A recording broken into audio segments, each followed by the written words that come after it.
ଏହି ଅଟ୍ଟାଳିକାଟି 1865-66 ମସିହାରେ ତତ୍କାଳୀନ ଜଳସେଚନ ବିଭାଗ ମୁଖ୍ୟ ଯନ୍ତ୍ରୀ ହୋକି ୱାଲକରଙ୍କ ତତ୍ତ୍ୱାବଧାନରେ ବ୍ରିଟିଶ ଶାସନ ସମୟରେ ଘଟିଥିବା ନଅଙ୍କ ଦୁର୍ଭିକ୍ଷ ସମୟର ମୁକାବିଲା ଓ ଜନସାଧାରଣଙ୍କ ଖାଦ୍ୟ ଓ ଅନ୍ୟାନ୍ୟ ଆବଶ୍ୟକୀୟ ସାମଗ୍ରୀ ଯୋଗାଣ ନିମନ୍ତେ ଦ୍ୱୀପର ଏକ ଅଂଶରେ ନିର୍ମାଣ କରାଯାଇଥିଲା।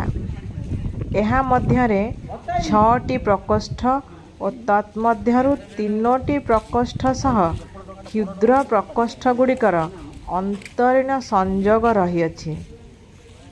କଟକର ବାରବାଟୀ ଦୁର୍ଗ ଓ ବାରଙ୍ଗର ଚୁଡ଼ଙ୍ଗଗଡ଼ରୁ ଅଣାଯାଇଥିବା ଶିଳାଖଣ୍ଡରେ ଏହି ଅଟ୍ଟାଳିକା ନିର୍ମିତ। ଏହାର କାନ୍ଥର 2ରୁ 3 ଫୁଟ ଓସାର ସ୍ଥଳ ବିଶେଷରେ ପ୍ରସ୍ତର ରଙ୍ଗ ଧଳା, ନୀଳ, କଳା ଏବଂ ସବୁଜ, ଯାହା ଘଣା ତିଆରି ଚୂନ ଦ୍ୱାରା ସଂଯୋଜିତ। ସାମ୍ନା ପଟ ପ୍ରକୋଷ୍ଠଗୁଡ଼ିକର ଲମ୍ବା ବାରଣ୍ଡା ସହ 9 ଗୋଟି ଖିଲାଣରେ ଶୋଭିତ ଏହି ଅଟ୍ଟାଳିକା ଖୁବ୍ ଆକର୍ଷଣୀୟ।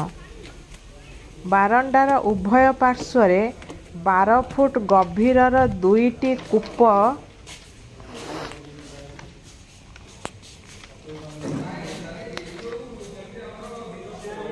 ଯାହା ବର୍ଷା ଜଳ ଅମଳ ପାଇଁ ଉଦ୍ଦିଷ୍ଟ। ଏହାର ଛାତ ଇଟା, କାଠ ଓ ଲୁହା କଡ଼ି ଦ୍ୱାରା ତିଆରି ହୋଇଛି।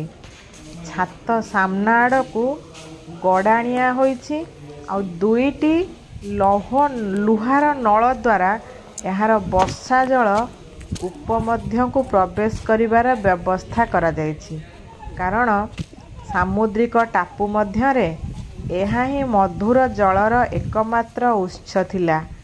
ସଡ଼କ ପଥ ପରିବହନ ବ୍ୟବସ୍ଥାର ବହୁ ପୂର୍ବରୁ ଏହି ଅଟ୍ଟାଳିକାଟି ବହୁ ବର୍ଷ ଧରି ସାମୁଦ୍ରିକ ଓ ଜଳପଥ ପରିବହନର ପଣ୍ୟଗାର ଓ ପେଣ୍ଠସ୍ଥଳୀ ଭାବରେ ପରିଚିତ ଥିଲା।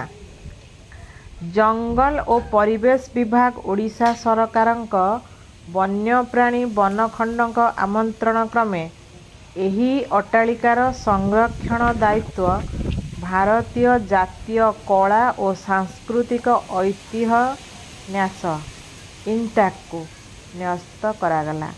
ସମନ୍ୱିତ ଉପକୂଳ ଉନ୍ନୟନ ଯୋଜନା ପ୍ରକଳ୍ପ 2015 ସହଯୋଗରେ ଇନ୍ଟାକ୍ ଓଡ଼ିଶା କଳା ସଂରକ୍ଷଣ କେନ୍ଦ୍ର ଭୁବନେଶ୍ୱର 2016 ମସିହା ପ୍ରାରମ୍ଭରୁ ଏହାର ସଂରକ୍ଷଣ, ପୁନର୍ନିର୍ମାଣ ଓ ସଂସ୍ଥାପନ କାର୍ଯ୍ୟ ଆରମ୍ଭ କରି 2017 ମସିହାରେ ସଫଳତାର ସହ ଶେଷ କରିଅଛି।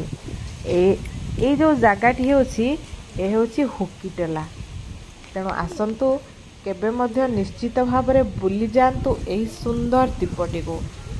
ଜଳଭାଗ ଘେରା ଏହି ଦ୍ୱୀପଟି ଖୁବ୍ ଆକର୍ଷଣୀୟ, କିନ୍ତୁ ସାମୁଦ୍ରିକ ଜଳପଥରେ ଯିବାକୁ ପଡ଼ିଥାଏ ଏହି ଦ୍ୱୀପକୁ।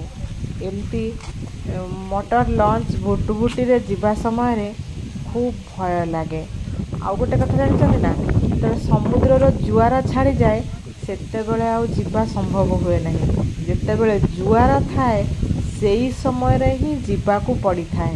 ତେଣୁ ନିଶ୍ଚିତ ଭାବରେ ଆସନ୍ତୁ ଏବଂ ବୁଲି ଯାଆନ୍ତୁ ହୁକିଟୋଲା।